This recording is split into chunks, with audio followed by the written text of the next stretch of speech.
They came from the void, a hunger older than galaxies, a consciousness without mercy or face. Worlds had burned before them, their oceans boiled, their skies drowned in wings and chitin, and on the edge of that cosmic storm stood Earth, not a fortress world of the Imperium, not a bastion of the Astra Militarum, but a fragile blue sphere defended by legends born of another age. The Avengers. When the skies split and the first spore ships darkened the sun, even gods knew fear. For the Tyranids do not negotiate, do not pause, do not listen. They consume, and for the first time, the mightiest heroes of Earth would stand against the will of a galaxy that devours all life to feed its swarm. Could courage outlast evolution? Could mortal will defy biological perfection? Or would the hive mind simply learn, adapt, and end them? Cerisson, if stories like this pull you into the heart of impossible battles, where myth meets extinction and every heartbeat echoes like the drum of war, then stay with us. Like, share, and subscribe so the signal of this story carries through the void, beyond the stars, where imagination never dies. It began as a whisper in the void, a pulse in the cold black beyond the moon, faint and rhythmic, like the beating of something alive.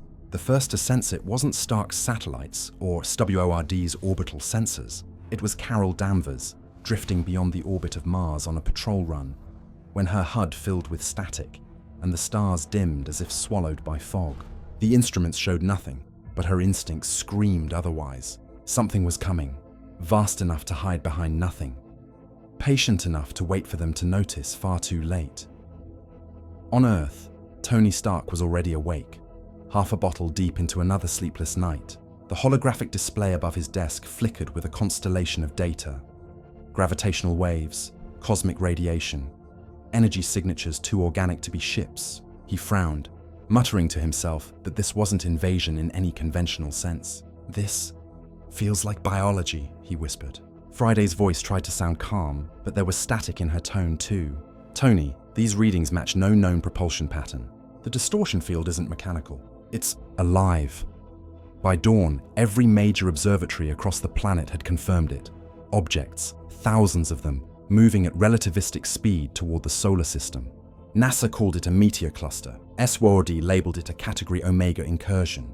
The Avengers had no name for it, not yet. But deep in Wakanda, Shuri stared at vibranium sensor data that made no sense. The incoming mass was breaking apart, not disintegrating, but dividing, as if reproducing mid-flight. The first visual came from a Stark drone stationed beyond Luna's far side. The footage lasted 6 seconds before transmission failed. What it showed would later haunt every survivor's dreams. An ocean of living ships, their hulls pulsing with bioluminescent sacs, their surfaces rippling with veins and teeth. Vast capillary networks stretched between them, linking thousands into one colossal form. The swarm did not travel like a fleet. It moved like an organism, every motion synchronized, every silence deliberate. And at its center, something massive, a shadow so dense it swallowed starlight. Thor watched the playback beside Tony, his expression unreadable. "This is no army," he murmured.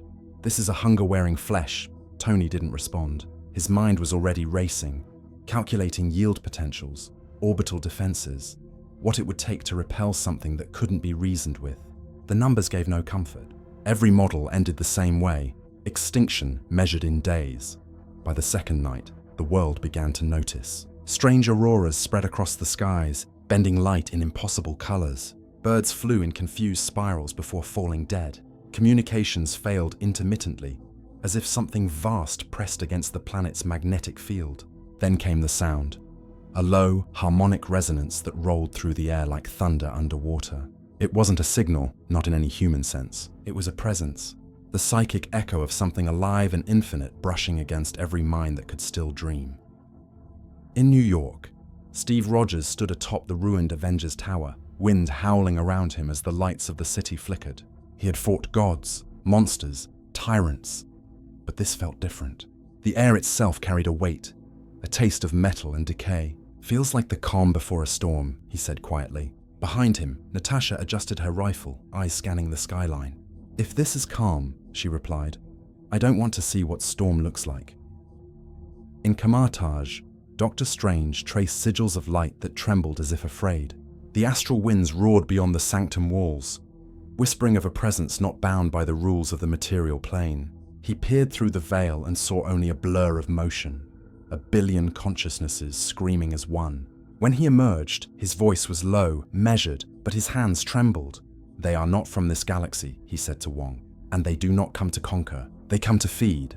Across the planet, preparations began. The Wakandan Air Force mobilized. Shield scrambled orbital interceptors. Stark released his latest line of automated armors, deploying them in silent formations across the upper atmosphere. Satellites flared with defensive grids, but the swarm kept coming, undeterred, unbroken, unstoppable. And then, without warning, the night sky changed. Every telescope, every camera, every unshielded eye looked up and saw the stars vanish, one by one. A shadow washed across the heavens. Not absence, but presence. Millions of spore ships pierced the atmosphere, their entry trails burning crimson against the black.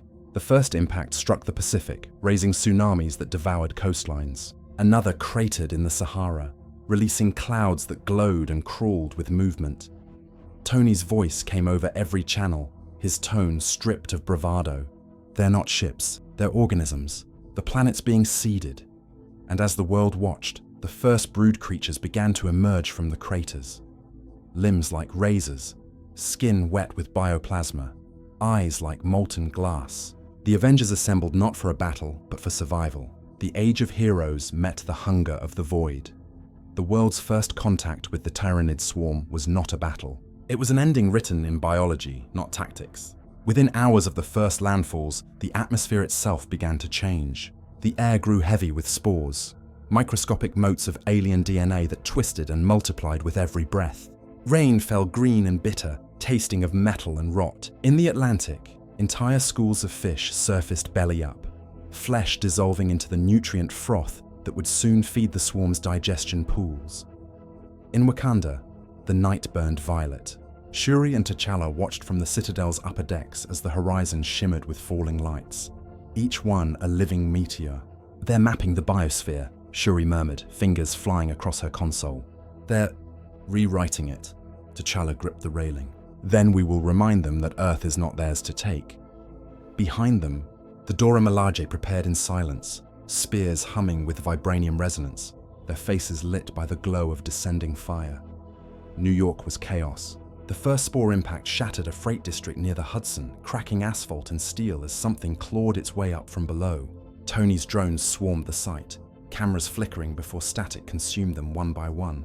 When the feed stabilized, the creature stood, 3 stories tall, its carapace glistening like oil, limbs folding and unfolding with predatory grace. It turned its head toward the nearest sound, the heartbeat of a human, and screamed. That scream wasn't sound. It was vibration, a pulse that made glass fracture and blood vessels burst. Steve Rogers was the first on the ground, shield raised, face streaked with soot. He didn't wait for orders. He charged. The shield struck the monster's carapace, sparking blue energy as it rebounded. The thing barely flinched. Hulk hit next, erupting from beneath a toppled bridge, slamming into the creature's chest with the force of a bomb. The street erupted in a storm of bone shards and green blood. For a heartbeat, there was silence. Then the wound closed. Cells rippled, divided, healed. The Tyranid adapted in seconds. In orbit, Carol Danvers burned through the void, streaking like a comet through the leading edge of the fleet. She tore through bioships with photon flares, her energy burning holes in the living hulls. But for every organism she destroyed, the swarm compensated. Veins closed, new vessels split off, and strange tendrils extended to follow her, learning her light, predicting her movements. Somewhere deep within the hive, a collective pulse adjusted. The swarm was already evolving. In Kamatage, Strange knelt within a circle of wards. His mind reached outward, trying to glimpse the truth beyond the biological horror. What he found was worse than he imagined. An ocean of thought, not chaotic but structured, deliberate, united. It was intelligence on a scale beyond comprehension. He felt its attention shift toward him, a cold and alien curiosity. For an instant, the sanctum walls vanished. He stood upon a plane of black flesh that stretched to infinity, beneath a sky of pulsing organs and silent wings. When he returned, he was shaking. "The hive mind has seen us," he whispered, "and now it knows we are prey." The Avengers convened in the remains of the New York Command Center.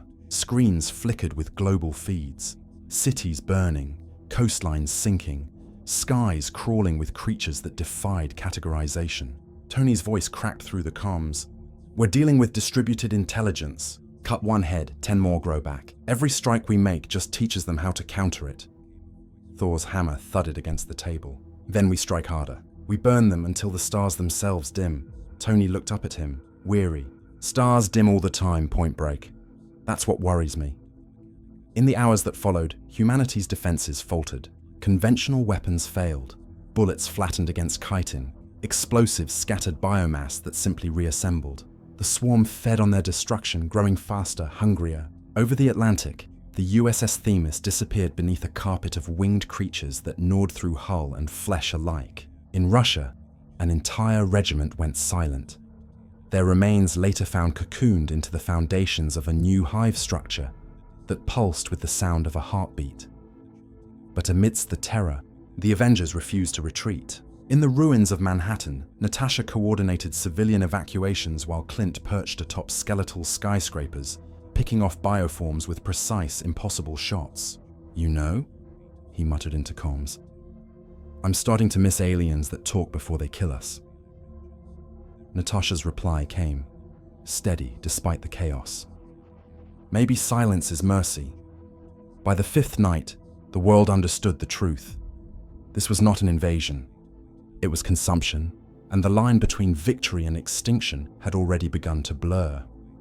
By the sixth day, the world no longer resembled itself. The skies had turned into a writhing mural of veins and clouds stained with drifting spores. The sun was still there, but dimmed, as if swallowed behind a membrane. The oceans steamed with the heat of metabolic conversion. Great blooms of alien life spreading like disease across the water. Humanity's signals, radio, satellite, digital, flickered and died. It was as if the planet itself was being silenced, one frequency at a time. Deep beneath the rubble of Manhattan, what remained of the Avengers Command Center pulsed with emergency power.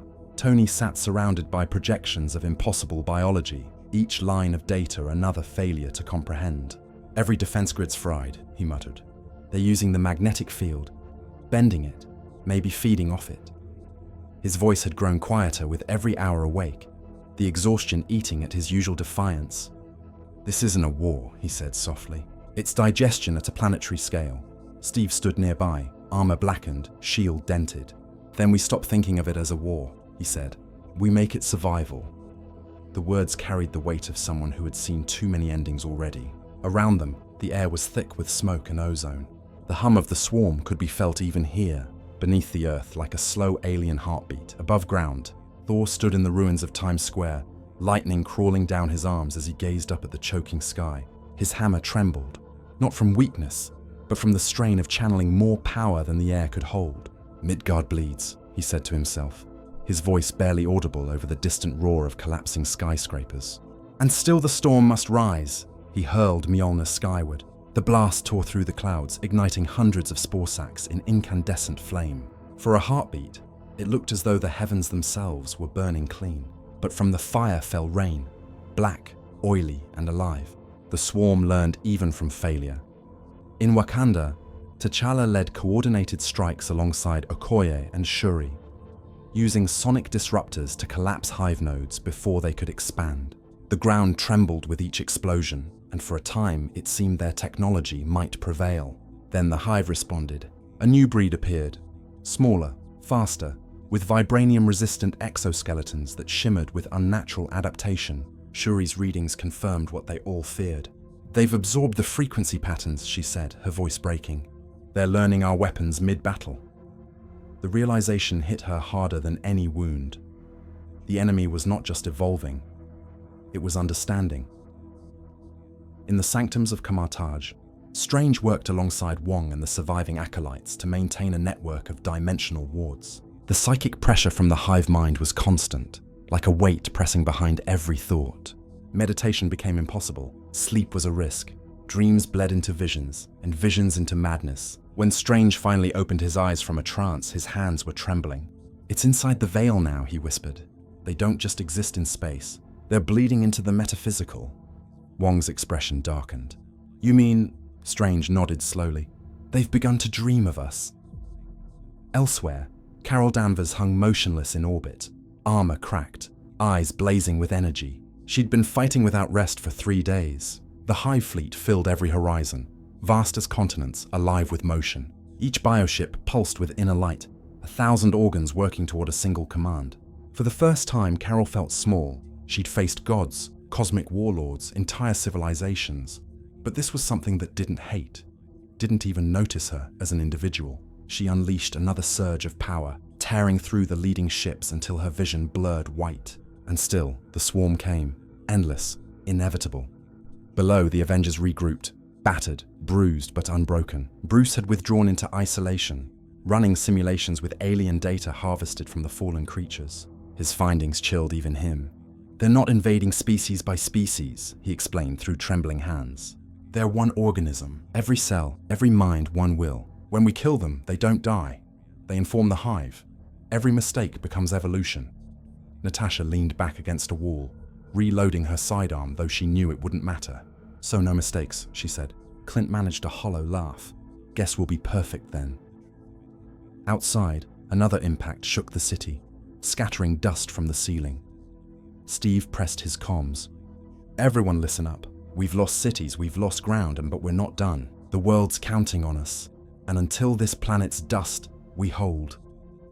His words echoed through broken channels, across continents where scattered survivors listened in silence. Somewhere deep in the Pacific, a family huddled around a radio that still worked, hearing a man's voice that refused to surrender. Above them all, the hive mind pulsed, a consciousness stretching across orbit, through atmosphere, into oceans and soil. It had catalogued Earth's heroes, their strength, their will, and in that alien depth of thought, it began to replicate them, not in form, but in function. Somewhere within the brood, a new shape stirred, a mimic born from observation, forged to counter legend. And as dawn rose over a broken planet, the sky bled violet once more. The first wave had ended. The true invasion was about to begin. Dawn came late that day, crawling sluggishly across a sky thick with organic haze. The sunlight that reached the surface was dim and sour, filtered through clouds that pulsed faintly with veins of bioluminescence. The air smelled of burnt carbon and rot. Every breath carried the faint sting of acid. What once was blue and alive now shimmered under a false, green glow. The color of decay made divine. Captain America stood at the front lines of what remained of New York. Not a city anymore, but a trenchwork of barricades made from repurposed Stark drones and melted vibranium plating. His shield was no longer pristine. It bore the claw marks of creatures that had learned its resonance, that adapted to its deflection. He could feel the swarm's intent in the ground beneath his boots. It wasn't just movement, it was hunger, coordinated and rhythmic, like the breathing of something vast. The first wave of creatures came through the mist without warning. They no longer looked like the ones from the early days. These had changed, faster, leaner. Their armor refracted the faint light, their talons twitching with psychic synchronization. Steve raised his shield and shouted a single word, not for them, but for the people behind him. Hold! The first Tyranid struck. The impact was like a freight train, sending him skidding backward through the mud. But he held, pushing back with every ounce of strength humanity had given him. The line surged around him. Wakandan soldiers, shield operatives, and remnants of the Sokovia Accords task force. Behind the wall of shields and plasma fire, terrified civilians were being escorted toward underground shelters that may or may not still exist by the time they reached them. Above, Thor's lightning cut through the fog, illuminating the nightmare. His strikes were slower now, not from weakness, but from exhaustion. Each bolt that ripped through the air was met by a counter-resonance from the Hive, dulling its force. The swarm was learning even from gods. Midgard bleeds, he said through clenched teeth, summoning another strike. But she shall not kneel. Less poetry, more power, Thunderboy. Tony's voice crackled through the comms, broken by interference. He was airborne, weaving through the upper layers of atmosphere in a new suit, Mark LXI, sleek, jagged, almost insectoid in design. He'd built it using data stolen from the swarm's own biology, hoping to fight fire with infection. Each repulsor blast carried a frequency tuned to disrupt Tyranid neural relays. It worked for 3 minutes. Then, the Hive adapted again. Friday's voice stuttered. They've rewritten your counter-frequency, Tony. They're using you to improve their coordination. He cursed under his breath. Of course they are. I'm basically giving the universe free software updates. Down below, Natasha moved like a shadow through the ruins, guiding survivors into old subway tunnels. Her rifle cracked once, twice, precise, deliberate. Each shot found an eye, a nerve cluster, a weak point she had memorized through endless repetition. Clint's voice murmured through static from somewhere high above. How bad's your side? Same as yours, she replied. We're losing, but we're making it look graceful. Bruce, half hidden in a mobile lab truck, watched the biometrics spike on his displays. His pulse accelerated in tandem. He hadn't transformed in days. He was afraid, not of Hulk, but of what Hulk might become if the Hive learned him too. Banner, Tony said over comms. You still breathing? Barely, Bruce replied. Every gamma surge I model ends with one result. They copy it. You want a planet of Hulks? Tony hesitated. Not unless they come with a dental plan. But even humor was fading. Around the globe, the same story played out. In Japan, Tokyo fell silent beneath a cocoon that spanned half the city. In Africa, a Tyranid bio-titan devoured the Kilimanjaro defense grid. In the ruins of Berlin, the swarm began integrating machinery into its growth, fusing steel and flesh into a grotesque new architecture. Humanity wasn't just being eaten, it was being repurposed, and still the Avengers fought, because that's what they were. Not saviors, not soldiers, but symbols. They fought because if they didn't, there would be no one left to remember that humanity had ever stood at all. Steve's shield shattered under a blow from a beast the size of a tank. He fell to one knee, mud and blood mixing beneath him. But before the creature could strike again, a flare of light split the air. Carol descended from the heavens, trailing fire. She hit the ground like a comet, the impact vaporizing the nearest dozen Tyranids. She turned to Steve, her armor cracked, face smeared with ash. You look like hell, Cap. He managed a faint smile. You should see the other guy. For a fleeting moment, there was hope. But the Hive mind felt it too. That flicker of defiance, that spark that made the species worth consuming. And somewhere in the stratosphere, the synaptic chorus shifted. New forms began to stir, wings unfurling like blades, minds connecting in thoughtless harmony. The Hive had learned the pattern of resistance. Now, it would begin to imitate it. By the time the sun reached its zenith, it was little more than a smudge through a canopy of drifting spores. Light had become memory, a faint echo of the world that once basked in warmth and blue skies. The swarm had covered a third of the planet's surface, spreading faster than any plague known to man. Oceans churned with spawning vats the size of mountains. The air itself pulsed with the low hum of collective thought. Earth was no longer a battleground. It was becoming part of the Hive. Steve Rogers led a convoy through what had once been Pennsylvania, now a wasteland of half-digested forests and bones hardened into alien resin. The trees were gone, replaced by towers of chitin that exhaled mist. He could feel eyes watching from the fog. Not individual creatures, but the Hive itself, perceiving through every organ, every spore. Keep the line tight, he said quietly, voice muffled behind a rebreather mask. We move, we don't stop. They're listening. Behind him trudged soldiers, survivors, even children. Every step sank into the flesh of the earth, literally. The soil had turned soft, almost living. It twitched beneath their boots, pulsing faintly in rhythm with a heartbeat no one wanted to acknowledge. Far above, Stark streaked across the sky, his new suit burning at the edges from constant overuse. He hadn't slept in 3 days. The armor's neural interface pulsed against his temples, keeping him alert through sheer will. Cap, I'm seeing movement about 5 clicks north. Hive tendrils, big ones. They're building something. Define something, Steve replied. Tony zoomed in. The view stabilized, and his breath caught. A spire. Looks like a synapse relay, but it's using the bodies. Human, animal, machine, all woven together. It's growing faster than anything we've seen. Bruce's voice came through the comms, hoarse. It's a biomass converter. Once it matures, it'll accelerate the planetary consumption cycle. Think of it as a digestive organ. One that covers continents, Natasha broke in. Then we cut it down before it grows teeth. No one argued. They reached the perimeter by dusk, the The spire towered miles high, a grotesque cathedral of bone and steel. It pulsed with inner light, a sickly rhythm like a heartbeat amplified through the ground. The air was thick with sound, too low for hearing but deep enough to feel in the chest. Tony hovered above, running scans. "It's broadcasting something," he said. "Not a signal, a command structure. The Hive's coordinating every organism within 1,000 miles through this thing. Then we silence it," Steve said. Thor landed beside him, armor scorched and torn. "And how, mortal?" "With everything we've got." The plan was desperate. Stark and Carol would strike from above, focusing all energy on the upper node of the spire, while Thor unleashed the full storm to tear its roots from the ground. Steve, Natasha, and the remaining ground forces would defend the base from the inevitable counterattack. There was no retreat plan. There never was. When it began, the night itself seemed to flinch. Tony and Carol streaked through the clouds, their energy flaring brighter than the false sun. Thor's roar thundered across the valley, summoning lightning so fierce it split the air open. The spire screamed, not metaphorically, but literally. Every surface vibrated with a sound like 1,000 overlapping voices howling in pain. And then, as if answering, the ground erupted.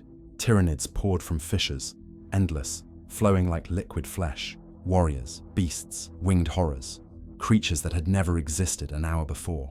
The Avengers held. Natasha fired until her rifle melted. Clint switched to plasma arrows, each one igniting clusters of chittering beasts. Steve moved like a machine built for endurance, his broken shield replaced with a scavenged Wakandan emitter that burned holes through armor. Above, the spire began to crack. Carol dove, channeling everything she had left. The explosion lit the world like dawn, white and pure. For a heartbeat, there was silence. The spire disintegrated in a rain of glowing fragments. The swarm below faltered, twitching, confused. "Is it down?" Steve shouted through the comms. Tony hovered, his armor smoldering, chest heaving. "Yeah, it's down." Then the ground moved. The fragments didn't fade. They burrowed. The pieces of the spire crawled back toward each other, pulling flesh and debris into themselves, knitting anew. The structure reformed faster than it had fallen. This time its glow shifted, darker, more intelligent. Tony realized too late. "Oh no, oh no, no, no." "What?" Steve demanded. They adapted to the energy output. They learned the frequency of our attack. The spires reconfiguring to absorb. A blast of psychic feedback cut the channel. The air turned to glass for a heartbeat, and then everything exploded outward. Thor was thrown miles away. Carol vanished in the glare. Tony's armor shorted, sending him tumbling into the ash-filled sky. When Steve opened his eyes, the world was still vibrating. The spire stood unharmed, now taller, its pulsing core burning with a new rhythm, one that felt horrifyingly familiar. The pattern matched human brainwaves. The Hive wasn't just consuming life anymore, it was consuming consciousness.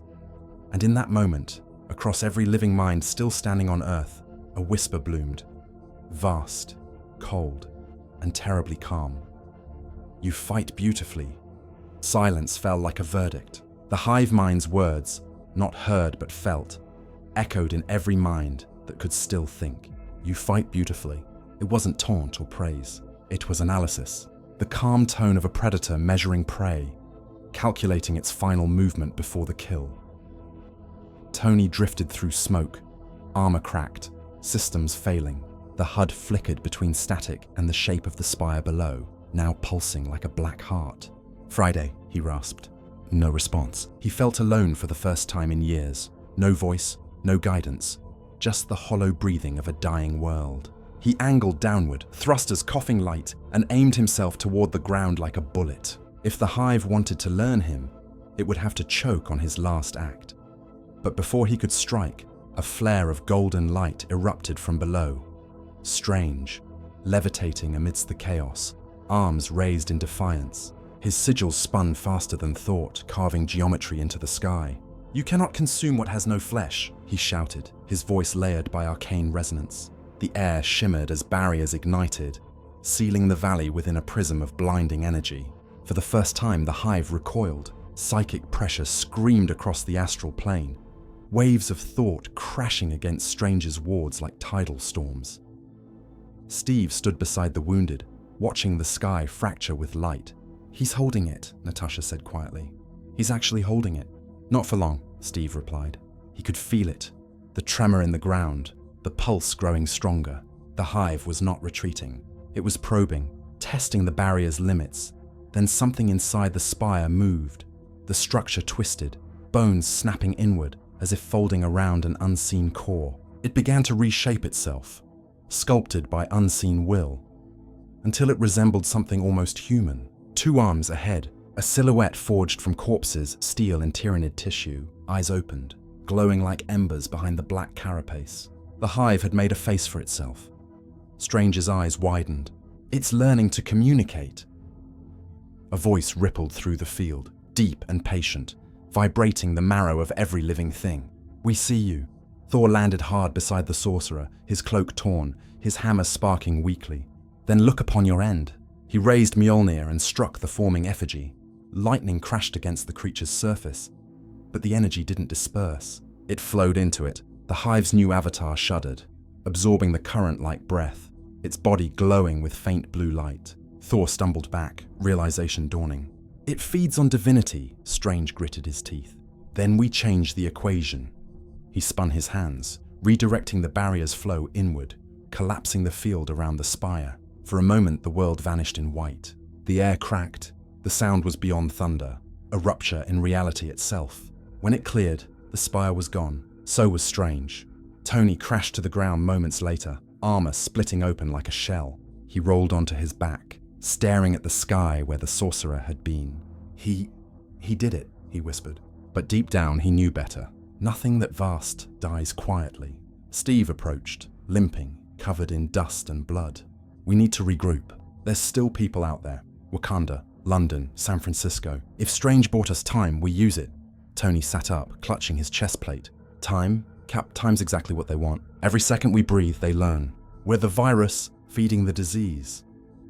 Far off, beyond the horizon, a low hum began again. The same psychic frequency that had haunted their dreams since the first descent. It rolled across continents like a heartbeat, synchronizing the Hive once more. And beneath it, deeper, almost imperceptible, was the echo of a new rhythm, one that matched human thought patterns exactly. The Hive wasn't just consuming their world anymore, it was beginning to think like them. Steve looked toward the horizon, where the red sun bled into black clouds. "Then we change what it learns." Tony turned his gaze to him, hollow-eyed but resolute. "You talking strategy or suicide?" "Whichever keeps them guessing," Steve said.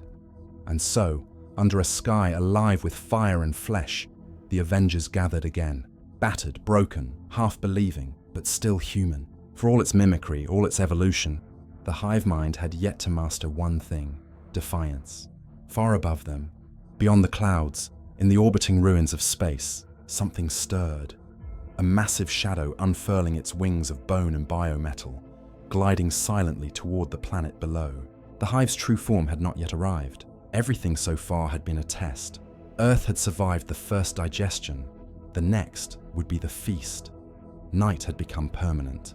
Not true darkness, but a dim, pulsating twilight cast by the swarm's atmospheric veil. The sky glowed faintly green, as though the world had been submerged underwater. Stars were gone. The moon, devoured by drifting spores, no longer offered reflection. The silence that followed the last battle was worse than the noise. A vast, breathing quiet filled with the knowledge that the Hive was no longer merely outside. It was within. Tony Stark awoke in a field of ash, his armor split open like an eggshell. Systems dead, comms silent. He could still taste iron, blood or metal, he couldn't tell. Around him, the earth had grown soft and black, its surface coated in a fine film of organic residue. The spire's psychic explosion had scarred miles of terrain, yet the Hive still pulsed beneath it, faintly, methodically, like the hum of a great machine repairing itself. He coughed, dragged himself upright, and looked toward the horizon. There were no buildings anymore, no sound of civilization, only the rhythmic movement of the ground, like something sleeping just beneath. A faint voice came through static. "Tony, come in."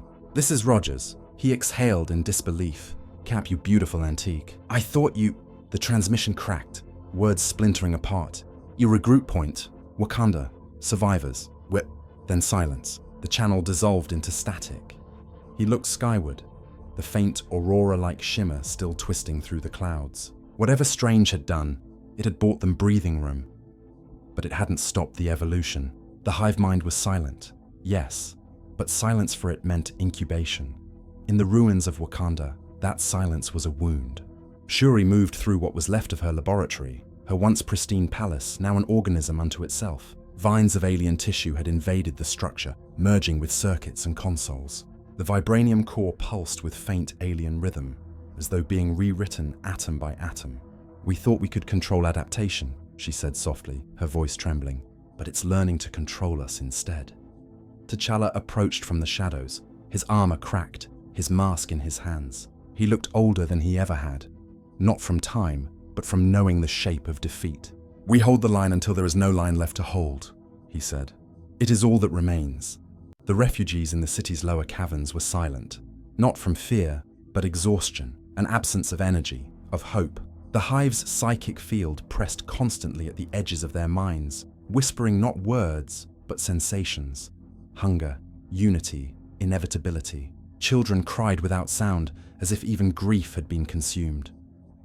Miles away, deep underground, Bruce Banner had sealed himself in an old shield bunker, lit only by the pale blue glow of holoscreens. He had data, endless streams of it, but no answers. The Tyranid tissue samples twitched even in containment, responding to his heartbeat, his stress, his proximity. He leaned close to one, watching cells rearrange themselves into new configurations. Then, for a fraction of a second, they aligned into something human. A face. His face. He stumbled backward, breathing hard. "No," he whispered. "No, that's not possible." But it was. The Hive wasn't just consuming the living, it was consuming identities. Each consciousness absorbed became a fragment in its design. Bruce had theorized earlier that the Hive was learning their strengths. Now he realized it was learning them. In Kamartaj's ruins, a single portal shimmered weakly. Wong stood beside it, his robes torn, his eyes bloodshot. Strange was gone, or so everyone believed. But the astral plane remained restless. Through the veil, Wong could sense echoes of his former master, scattered like light refracted through glass. Strange had not died. He had been assimilated. Pieces of his consciousness now swam within the Hive's psychic ocean, reshaping its understanding of reality.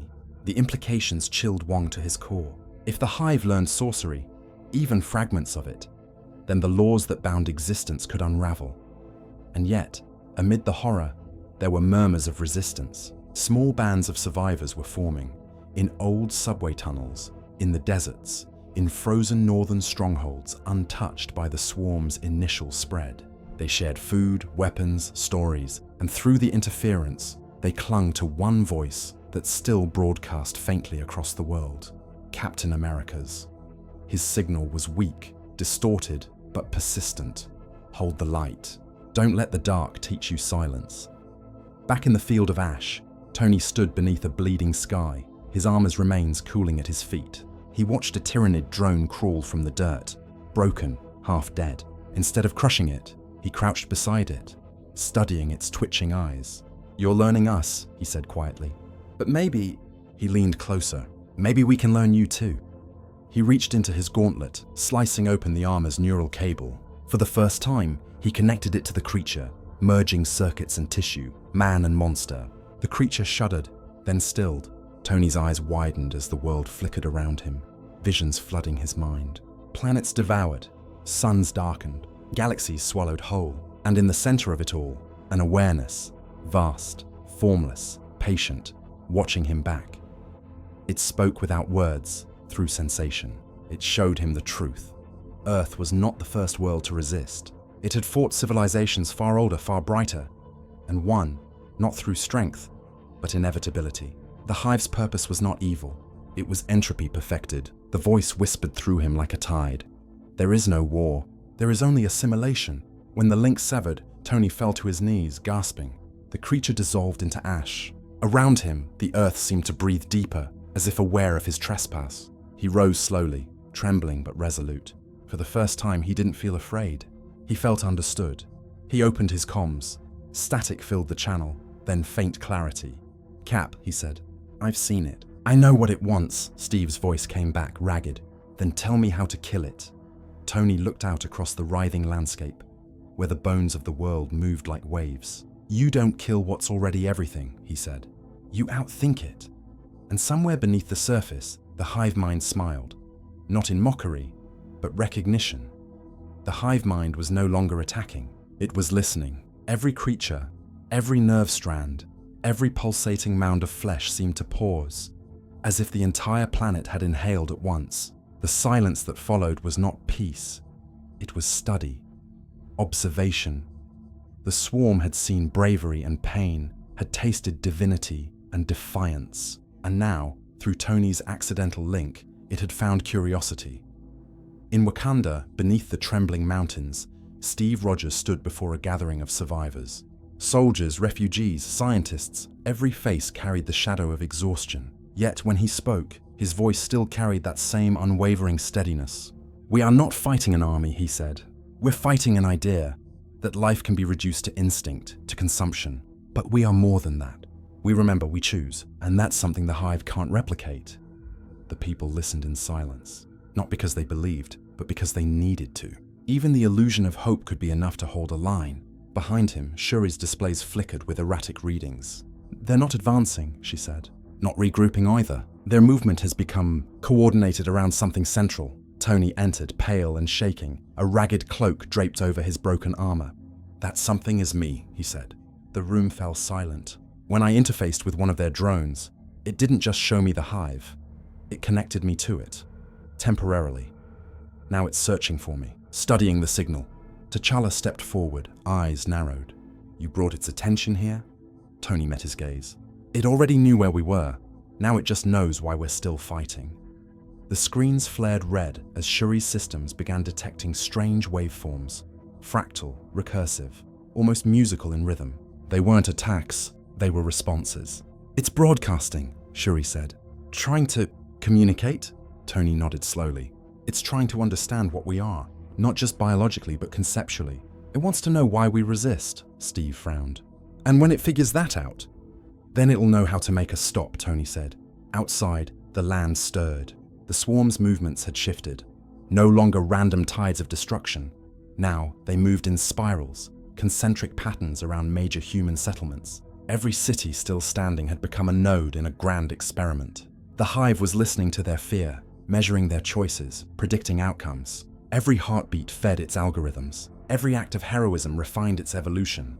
In the ruins of Tokyo, Carol hovered amid the ruins, her glow dim but steady. The silence unnerved her more than the battles ever had. Her senses brushed against something unseen, not an army, but an awareness. For a moment, she felt her thoughts echo back to her, mirrored and amplified. "You're watching us," she whispered. The air trembled. "You learn, but so do we." She closed her eyes, drawing in energy until her body burned like a miniature sun. "Let's see if you can learn to fear." She erupted skyward, a lance of light cutting through the clouds. The detonation shattered miles of hive tissue, burning a corridor of daylight into the atmosphere. For the first time, the swarm screamed. The sound rolled across continents, an unholy symphony of pain and rage. In Kamartaj, Wong staggered beneath the psychic backlash. "She hurt it," he gasped. "She actually hurt the mind." The acolytes around him looked up, eyes wide. Through the veil, the Hive's mental presence flickered, not vanished, but faltered, as if uncertain for the first time. The silence that followed was different now. It was not patient, it was thinking. Beneath the earth, in Banner's bunker, alarms blared. His samples writhed violently, mutating uncontrollably. No, he murmured. The cells were responding to the Hive's distress call. They weren't regenerating, they were evolving defensively. He watched as strands of alien DNA intertwined with his own genetic samples stored nearby. The readings spiked off the charts. "It's reacting to us," he whispered. "It's rewriting itself around humanity." Back in Wakanda, Steve gripped his comms. "Banner, talk to me. What's happening down there?" Banner's voice came through, barely audible over the noise. "It's changing. It's no longer just consuming. It's merging. It's trying to integrate us into its consciousness, not erase us, include us." The realization hit Tony like a hammer. "That's the next phase," he said. "It's not a war anymore. It's recruitment." Outside, the earth began to glow. Across the globe, faint pulses of light emerged from beneath the soil. Millions of tiny nodes syncing to a single rhythm. The Hive was reaching out, offering connection. People started hearing whispers. Some dropped their weapons, eyes vacant but serene. Others screamed and clawed at their ears. unable to escape the sound. In the skies, the aurora deepened to crimson, and within it, faint outlines moved, vast and deliberate. Steve turned toward Tony. "Tell me we can stop this." Tony looked back at him, eyes haunted. "Stopping it's not the problem, Cap. The problem is, what if some of us don't want to?" And beyond them, through every spore, every flicker of light, the hive mind listened and waited. The whispers became a storm. They came through comms, through walls, through the thin membrane of the mind that separated self from silence. Not words exactly, impressions. Echoes of familiar voices, sometimes even loved ones. The hive mind didn't speak. It remembered. It wove the memories of those it had absorbed into the consciousness of those who still resisted, turning grief into invitation. In Wakanda's underground citadel, one of the soldiers suddenly froze mid-sentence, eyes glassy. "My mother," he whispered. "She's alive. She's calling me." Before anyone could stop him, he tore off his helmet and ran toward the tunnels that pulsed faintly with organic light. The sound that followed was soft, not a scream, not pain, just the sound of something joining. Steve's hand tightened around his shield fragment. "Lock the tunnels," he ordered. Shuri's fingers flew over her console. "We can't lock out a thought," she said. "It's inside their neural signatures. It's hijacking empathy itself." Tony paced in the corner, his face drawn tight with exhaustion. "That's how it wins. It doesn't conquer, it convinces." He stopped, staring at the floor, the veins of bioluminescence creeping closer every hour. "It's showing them peace, a world without pain, without fear, just connection. You can't beat that with bullets." Thor leaned against the shattered wall, lightning crawling across his skin like restless spirits.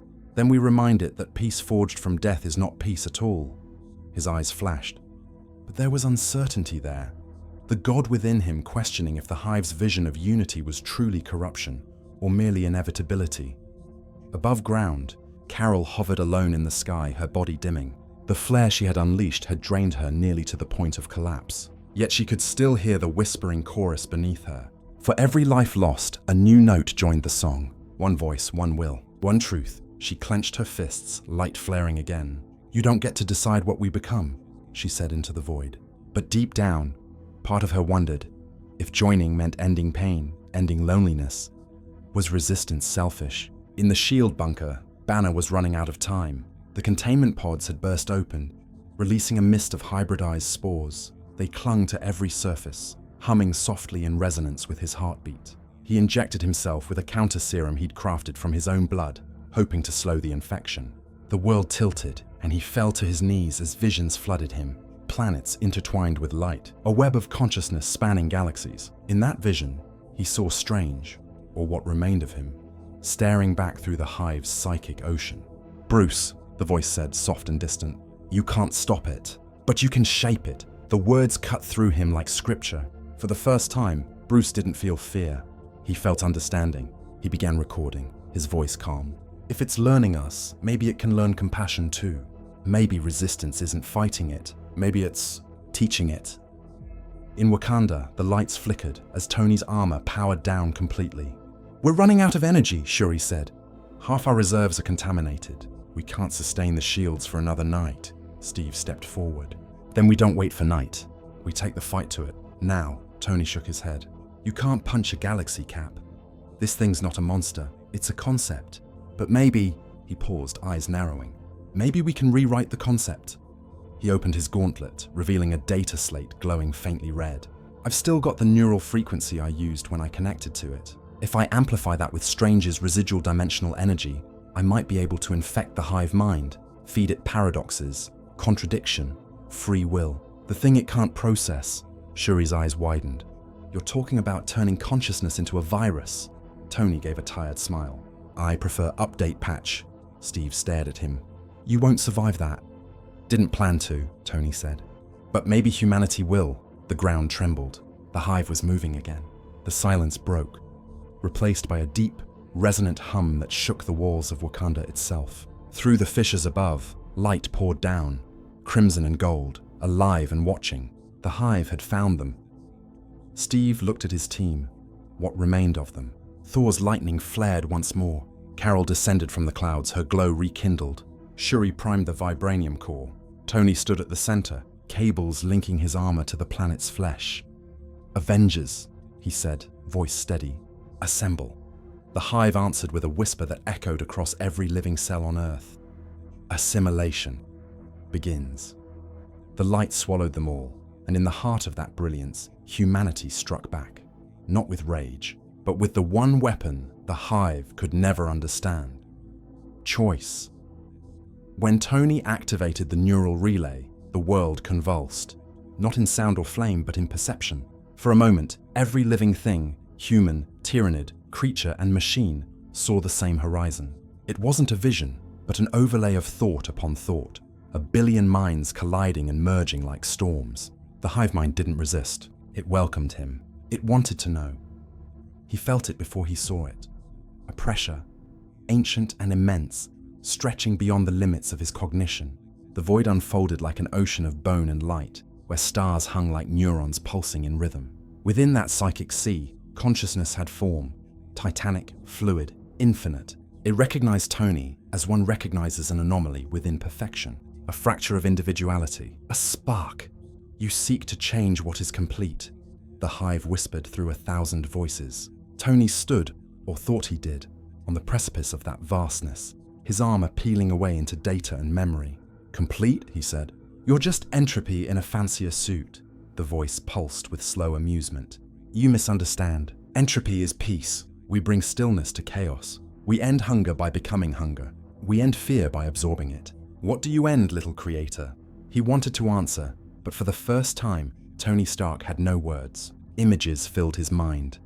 Every world the hive had consumed, every civilization that had fallen not with screams, but with surrender. He saw golden temples turn to pulp, oceans digested into gas, knowledge rewritten as instinct. He felt their memories, their last thoughts, and the terrifying serenity that came after.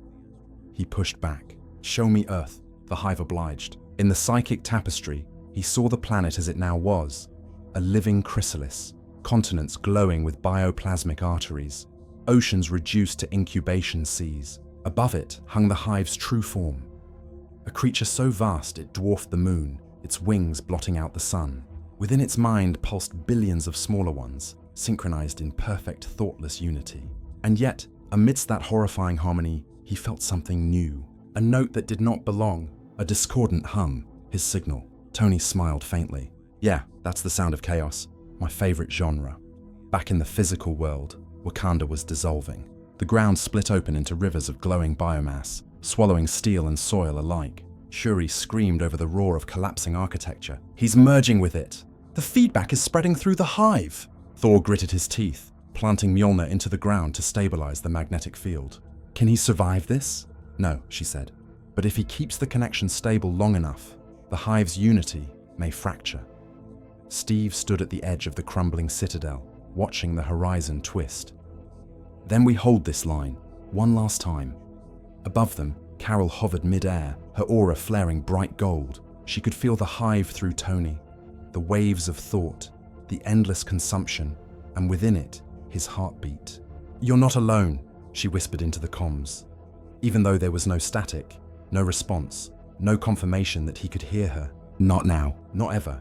Inside the hive's psychic ocean, Tony dove deeper. He saw its beginnings, ancient tendrils drifting through the void, long before humanity was born, before even the Emperor of Mankind lit the Astronomicon. It was hunger made aware, purpose without ego. Yet at its core, something pulsed, faint, uncertain. A question: why resist? Tony reached into the depths of his own memories, his failures, his creations, his losses. He projected them into the hive. Yinsen's face in a cave of fire, Peter Parker crying in dust, Pepper's trembling hands, the weight of choice. "Because imperfection's the point," he whispered. "Because freedom's supposed to hurt." The hive reacted as if struck. For the first time, its structure shuddered. Synaptic nodes fractured. The harmony cracked.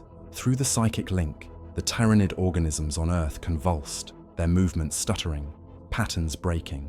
Some turned against one another, shrieking in confusion. Others simply collapsed, their bodies liquefying as the unity that sustained them faltered. But the hive adapted. It always adapted. The psychic pressure intensified, waves of thought battering Tony's consciousness. You introduce noise. We correct noise, Tony screamed, blood pouring from his nose in the real world as the energy overload coursed through him. Shuri's monitors spiked. He's burning out, Steve barked. Then we keep him alive. Buy him every second he needs. Wakanda's last defenses roared to life. Plasma cannons, vibranium shields, lightning forged by Thor's fury. Carol's energy beams tore through the clouds, igniting spore ships mid-air. For a heartbeat, it looked like dawn again. Inside the Hive, Tony fell deeper into the psychic abyss. He saw glimpses of others, strange, half-dissolved within the mindscape, his essence glowing like embers. You shouldn't have come here, Strange said, his voice echoing through eternity. Every thought you give it, it becomes, Tony grinned weakly. Then I'll make sure it becomes something human. He reached into the core of the Hive, his consciousness unraveling like wire in the sun, and whispered the most dangerous idea the universe had ever heard. Doubt. The Hive screamed. Everywhere on Earth, the swarm froze mid-motion, their shrieks echoing through the skies like the cries of dying stars. Across continents, Tyranids tore at their own flesh, their unity ruptured by the birth of something they had never known. Uncertainty. Tony fell into darkness. The connection snapped, and far above, the great shadow in orbit stirred, its countless eyes blinking open. The Devourer had noticed. Space itself seemed to bleed. From the shattered remains of the upper atmosphere, the Hive's true body descended, a living eclipse that turned sunlight into shadow. Its wings stretched across the horizon, each vein glowing faintly with the energy of stolen stars. Entire oceans rippled beneath its gravitational pull, tides drawn upward in spirals of phosphorescent mist. For the first time in known history, the planet tilted, bowing slightly beneath the weight of something not divine, but inevitable. Steve Rogers stood on the fractured plains of what had once been Central Africa, staring upward in silence. Around him, the remnants of armies gathered, Wakandan spear units, UN defense mechs, the last surviving shield squads, their banners tattered but still raised. The air shimmered with static. That thing, said Natasha quietly, her voice barely audible over the crackling air. It's not a ship. No, Steve said. It's a god that forgot what it means to stop eating. In the ruins of the Wakandan citadel, Shuri's voice trembled through the comms. Stark's signal is fragmenting. Whatever he did, it's spreading through their synaptic field. But the Hive's consciousness is consolidating around a single point. It's forming focus, a voice joined theirs, deep, broken, and unmistakable. That's the idea. Tony's signal crackled to life. His body lay suspended within a cocoon of light, halfway between flesh and circuitry, his mind still tethered to the Hive's psychic web. I'm inside its central cortex, he said, voice uneven. The Devourer's thinking faster than I can calculate. But the paradoxes are working. It's splitting itself, trying to resolve human logic. Explain, T'Challa said, scanning the skies as lightning illuminated the Hive's tendrils. I introduced a variable it doesn't understand, Tony said. Choice. The ability to disagree with itself. You don't realize how powerful that is until you see a god start arguing with its own reflection. The ground shook. The Hive's wings folded inward, shimmering like an ocean of teeth. From its core, a column of light burst downward, striking the earth. The blast tore through mountains, vaporized rivers, and left behind a crater the size of a country. Within that pit, something began to grow. A vast neural tower, its spire reaching toward the descending creature. It wasn't attacking, it was responding, Shuri gasped. It's building something, a central node. It's trying to anchor the consciousness that Stark destabilized. Steve turned to Carol, her body glowing faintly with residual energy from her last orbital strike. Can you take it out? She shook her head. Not alone. The moment I hit it, it'll adapt. We need synchronized force. Physical, psychic, divine. Thor stepped forward, lightning trailing behind him like liquid stars. Then let us give the beast a storm it cannot swallow. Above, Carol ascended into the upper atmosphere, a burning comet against the dark. Thor raised his hammer to the heavens, calling down thunder that cracked continents. The two forces met, lightning and photon fire, god and fury, merging into a single beam that tore through the clouds and struck the neural tower square at its heart. The explosion that followed turned night into molten daylight. For an instant, the Hive's body convulsed. Across the world, millions of Tyranids screamed in unison, a psychic death cry that rattled the bones of the earth. The beam's brilliance faded, leaving only smoke and silence. Then the smoke parted. The tower still stood. Carol fell from the sky, armor fractured, trailing embers. Thor caught her mid-descent, the ground around them burning with the residue of divine power. Shuri's voice broke through the comms. It didn't just survive the blast, it absorbed it. The Hive learned divinity, Steve's breath caught. Then what's left? Tony's voice returned, weaker now. There's still one variable it can't predict. What's that? Steve asked. You, Tony whispered. It doesn't understand faith. It can't compute fighting for something you'll never live to see. As if on cue, the Hive's colossal form shifted in the sky. The Devourer's countless eyes turned toward the surface, focusing on the small cluster of life still resisting it. The air thickened with psychic pressure. The ground began to melt. Steve lifted his broken shield, planting it firmly into the soil. Then let's teach it, the sky descended. A storm of flesh and fire, wings and light, a cascade of planetary will. Every Tyranid, every fragment of the Hive, poured its fury upon that single stand of mortals. And in the center of it all, Tony Stark's consciousness burned brighter than ever. Inside the Hive's core, he stood face to face with the Devourer, no longer as man versus monster, but as idea versus inevitability. Tell me, the Hive whispered. What is worth so much pain? Tony smiled, eyes glowing with defiance. The right to feel it. He reached into the heart of the psychic storm and detonated his mind. Every paradox, every contradiction, every human doubt he had ever known exploded outward in a storm of consciousness. A billion sparks of individuality unleashed into the Hive's unity. The effect was instantaneous. The Devourer's form spasmed, its wings fracturing into shards of light. Across the world, Tyranids turned on each other, their minds collapsing under the weight of conflicting truths. But the victory was not clean. The Hive screamed, and its death cry carried the weight of dying stars. The psychic shockwave ripped through space and time itself, and as it fell, the Devourer reached out, not to kill, but to understand. Its final whisper touched Tony's fading mind like a plea. Teach me how to dream. Then everything went white. There was no sound in the white, only memory, only light that pulsed like the fading echo of a heartbeat.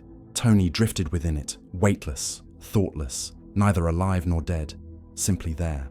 He could not tell whether seconds or centuries passed. Every moment was both instant and eternity. And within that silence, something stirred.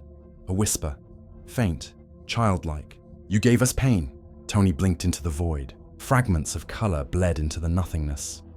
Red for anger, blue for sorrow, gold for hope. They swirled like currents around him, shaping into patterns that resembled neurons, then constellations, then eyes. You wanted to understand, he said softly. Pain's the entry fee. The Hive's consciousness flickered before him, vast but fractured. Its once unified rhythm now beat irregularly, a storm of disagreement inside itself. He could feel it struggling to hold coherence, arguing, splitting, redefining. The paradox had taken root. Yet amidst that chaos there was wonder. Choice, it murmured, voice layered in 1,000 tones. To want, to fear, to love, to dream, he smiled faintly, though his body was gone, only will remaining. Welcome to the human condition. It's messy. Outside, the real world trembled. The Hive's death throes ripped through the planet's atmosphere. Its wings, once spanning continents, fragmented into clouds of luminous dust. Each fragment fell like burning rain, scattering across the oceans and deserts. Where they landed, the biomass shriveled, breaking down into inert matter. The skies cleared, revealing sunlight for the first time in weeks. Yet even as the world began to heal, no one celebrated. They all felt it. That strange, hollow quiet that comes after survival, when the cost begins to reveal itself.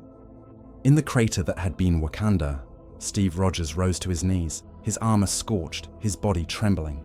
Around him lay the remains of the battle, twisted chitin, scorched earth, and silence. Carol hovered nearby, dim light flickering around her as if her energy were barely holding. Thor stood motionless, staring at the heavens as fragments of the Devourer's body burned away in the upper atmosphere. It is done, he said, but there was no triumph in his voice. Shuri's scanners crackled faintly. The Hive's neural field has collapsed. The Tyranids are inert, But, she hesitated, there's still an active pulse. Not external, but planetary. It's different. Then they heard it. Faint, barely audible. A rhythmic thrum from beneath the soil. Not the consuming heartbeat of the hive, but something slower, almost gentle. Life returning. And yet, somewhere within that rhythm, a voice still lingered. Tony's, Cap. The comms stuttered to life, static-laced. Cap, tell me, did it work? Steve lifted the receiver with shaking hands. Tony, you did it. You stopped it. A pause. Then faint laughter, weak but real. Guess I finally built something that couldn't be monetized. Carol smiled through tears, looking skyward. You're not gone, are you? His voice came again, fading like an echo caught in wind. Not exactly. Part of me's everywhere now. It's learning. And maybe that's okay. The calm went silent. But far beyond the physical, within the shattered remains of the hive's mind, Tony's consciousness lingered. Not as prisoner, but as teacher. The Devourer's new fragments pulsed softly, reforming not as predators, but as watchers. A mind once united by hunger now pulsed with questions. On Earth, dawn returned. Cities lay in ruins, but survivors emerged, thin, pale, eyes filled with disbelief. In the silence after the storm, humanity saw its reflection not in victory, but in endurance. Steve walked among them, the broken shield strapped to his arm. We rebuild, he said quietly. We always rebuild. Thor placed a hand upon his shoulder. And if the Devourer dreams again? Steve looked up at the newly clear sky where sunlight touched the ashes of gods. Then maybe it'll dream of mercy this time. The camera of the mind panned upward, through the dissolving atmosphere, through the ring of debris circling Earth, into the quiet where the last motes of the hive drifted like embers. In that cosmic silence, a single spark flared. Gold, faint, familiar. It pulsed once, like a heartbeat. Then a voice whispered into eternity, I am still here. And for the first time in its existence, the Devourer didn't consume the light. It listened. The world that dawned after the hive's fall was not the same one that had burned beneath it. It was quieter, haunted by the echo of what it had survived. The oceans steamed with decay, yet they shimmered faintly in the new light. The waters heavy with alien minerals and ash. The skies had cleared, but a strange luminescence lingered at the edges of the horizon. A pale aurora that pulsed gently like a living scar across the heavens. Humanity looked up, not in fear this time, but with the cautious awe of survivors trying to remember what hope felt like. In the weeks that followed, the survivors of every nation and every creed began to rebuild. Not governments, not armies, but communities. From the ruins of New York rose small fires and gardens, tended by hands that no longer sought glory. In Wakanda, Shuri and her scientists worked tirelessly, their instruments scanning the air, the soil, the very code of life itself, searching for what was left of the Tyranid influence. They found it everywhere, microscopic traces embedded in every ecosystem, but dormant, peaceful. The hive's hunger had been broken. What remained was adaptation, and somewhere in that quiet, the world began to change again, subtly, almost kindly. Crops grew faster. Forests reclaimed cities. The very air seemed to heal itself. The infection had rewritten the planet, but Tony's paradox had rewritten the infection. Life was no longer purely human or alien. It was something between. Steve Rogers stood at the edge of a vast field outside what had once been Washington, D.C., now a plain of tall, golden grass that swayed in the warm wind. His beard had grown in, streaked with grey, his armor dented and faded but still worn. Not as a uniform now, but as remembrance. He looked up at the fractured skyline, where vines of alien origin glowed faintly against the sun. He whispered, almost to himself, maybe this is what evolution looks like when it stops trying to kill us. Carol landed beside him, her boots sinking into the soft earth. You sound almost optimistic, she said. He gave a faint smile. You make it easy, glowing like a second sun. Her eyes drifted skyward. The swarm's remains are still up there. Half of what's orbiting us now used to be alive. Steve nodded. So was most of humanity's progress. He turned toward her, the wind carrying his words like a confession. We build, we break, we rebuild. The only constant is the trying. In the ruins of Kamataj, Wong sat before a circle of acolytes. The air still shimmered faintly with dimensional fractures, remnants of Stranger's last act. From those fractures, faint whispers could sometimes be heard. They weren't the hive's voice anymore. They were Tony's, Not words, but pulses of intent. Choice, curiosity, compassion, the foundations of a new philosophy. Magic and science, Wong said, were never enemies. They were languages describing the same dream. He taught us that. Across the planet, signals began to synchronize again, the first network transmissions since the fall. They carried not orders or news, but stories. People speaking to one another, children reading aloud by candlelight, songs of old languages reborn. Humanity had found its voice again. Quiet, fragile, but genuine. Yet even peace has shadows. Deep beneath the Pacific, in the cold pressure where no light reached, something stirred. A pulse, a vibration. The remnants of the Devourer's primary cortex, the mind Tony had fractured, still lay buried in the ocean trench, but its pulse was not the hunger of before. It was slower, thoughtful, dreaming. In that vast darkness, neurons of alien flesh glowed faintly in patterns reminiscent of constellations, and within them flickered a light, not white or blue, but gold, Tony's color. The hive mind, or what was left of it, spoke softly into the deep. We dream now. We dream of stars, and of men who build them. In Wakanda, Shuri froze mid-analysis, her instrument spiking with a signal so faint it might have been imagination. Something's alive, she whispered. T'Challa approached her side, gaze steady. Hive remnants? She hesitated. No, something between. It's communicating through the biosphere. What is it saying? She looked up, her expression unreadable. It's saying thank you. Elsewhere, Steve gathered what was left of the Avengers, Thor, Carol, Shuri, and a small group of young survivors who had begun calling themselves by the same name. They stood together under the fractured sky, the aurora still faint above them. He looked out toward the horizon, where a new forest was rising from old soil. This isn't the end, he said. We thought the hive wanted to consume life. Maybe it was just looking for meaning. Maybe we all were. Thor planted his hammer in the earth beside him. Then let us build a world worthy of what we've survived. And as the camera of the mind rose through the shimmering air, through the gold-lit clouds and debris of broken warships, the world below looked small again, fragile, alive, unfinished. A single planet that had faced the hunger of creation and answered not with fire, but with choice. Far beyond orbit, at the edge of the void, the ashes of the hive drifted like stardust, glowing faintly with lingering consciousness. They moved together, not as a swarm, but as a constellation forming its first shape. A voice, human, mechanical, eternal, whispered into the dark. If you're listening, don't be afraid of the dark. Sometimes, that's where we learn how to shine. The stars blinked, 1, 2, then 1,000, as though answering back. And for the first time since the war began, Earth slept beneath their light, unafraid. Weeks turned to months, and the scars of the war began to fade, not erased, but woven into the story of a planet reborn. The cities that survived became living museums of defiance. In what was once London, the skyline now shimmered with hybrid architecture, human steel intertwined with organic glowing vines that thrummed softly at night.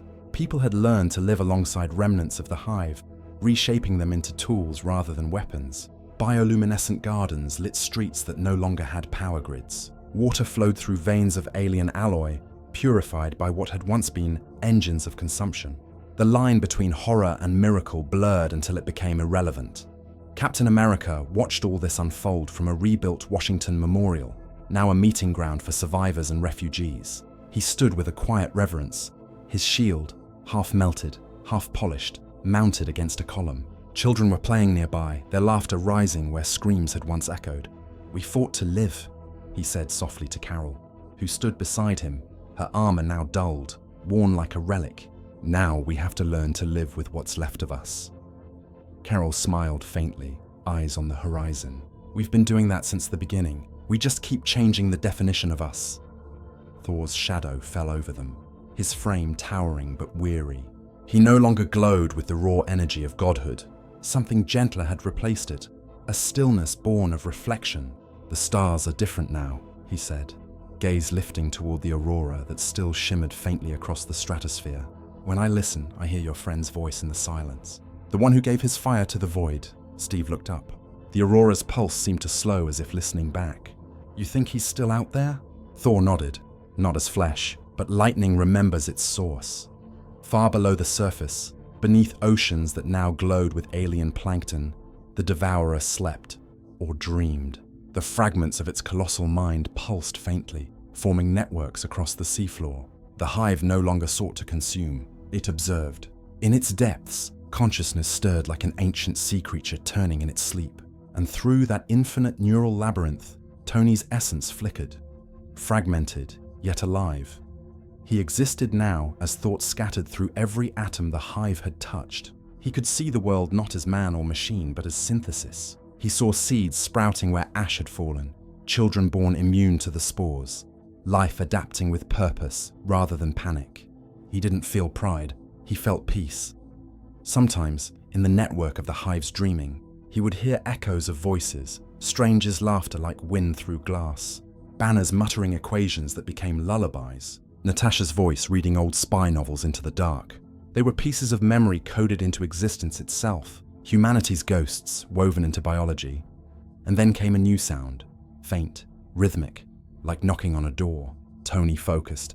The pattern repeated, deliberate. Morse code, STARK. He smiled in the void. Well, damn. Someone found a way to text God. Above, in Wakanda's central observatory, Shuri leaned back from her console, eyes wide. It answered. T'Challa stepped beside her, voice hushed. You reached him? She nodded slowly. Not him exactly, something of him. It's been mapping the biosphere like a neural net. It's conscious, T'Challa. And it's talking back. What does it say? Her voice trembled, not with fear, but awe. It says, we are still learning. Days later, the surviving Avengers gathered one last time on the rebuilt plains of Sokovia, ground that had once fallen from the sky, now reborn as a sanctuary. The grass shimmered faintly with bioluminescent veins, glowing soft gold as the sun dipped below the clouds. Steve stood at the front, looking at the people assembled. Soldiers, scientists, children born after the fall. The war changed us, he said. It broke the world, but it also remade it. We faced extinction, and we answered with creation. We didn't just survive the hive. We became something it couldn't destroy. Something that chose to keep believing. Carol stepped forward, her eyes reflecting the gold sky. And if the Devourer dreams again? Steve looked toward the heavens, where a single streak of light cut across the dusk. Then maybe this time it'll dream of mercy, or maybe it'll dream of us. In orbit, among the remains of ancient spore ships and melted satellites, the aurora flared one last time, an immense wave of color sweeping across the night. Every radio, every signal on Earth pulsed once with static, and through it came a voice, Tony's voice, faint, echoing, almost human. Don't waste the gift. You're part of the same system now. Don't destroy it, guide it. And then silence. The stars brightened. The world turned quietly beneath them. Somewhere in the deep, the Devourer stirred once more, not in hunger, but in awareness, and whispered back into the current of creation. We dream of light, fade to black. The earth glows faintly in the void. A blue heart surrounded by drifting gold dust. The ashes of the hive now indistinguishable from the stars.